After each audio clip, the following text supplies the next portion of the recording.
Before mo sleep, manglimpyo sa ta sa atong maong, manglinsing sa ta. Kay para hayahay na siya. Inig katug. No? Bisan pag naligo ta no, manatog ligo. Cleansing yapon ta kay naang yapon na siya mga abog-abog. Nya. Abog ra gud di bisag saon ni na gini mausab atong naong. Cleansing lang. Limpyo lang siya ba? Cleanse sa naong. Nya. Have you noticed nga what stroke did I apply? I apply the stroke, upward stroke. Nga naman yun upward stroke may gamiton kung pag-abot diri sa atong hitsura, sa atong face. Ha? Kisay na idea ana. Upward stroke. Nga nung mag-upward stroke man ta because ato siya i-upward stroke kay kung ani na siya diri dapita, upward stroke atong kay damo na siya massage, di ba? Inig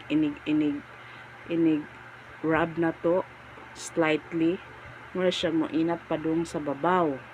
So kita kay atong edad di naman padung sa kabatan-on, so kinahanglan ng atong panit ato siya push pa babaw.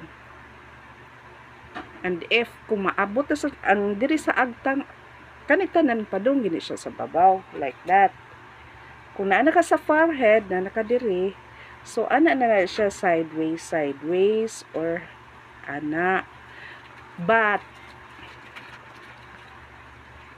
kung naa nakadiri padung diri sa ubos sa suwang padung diri sa imong neck, ari na sad siya sa ubos. Yun ana na siya. Kay kalain masad no ang atong skin gikan sa neck ipadung na to diri stuck up diri. Ari na kutob sa suwang. So mas maayong nang diri kutob gikan diri babaw diri padung upward. No, ang stroke. So parehara na sa pagmasad sa imong naong padung sa babaw.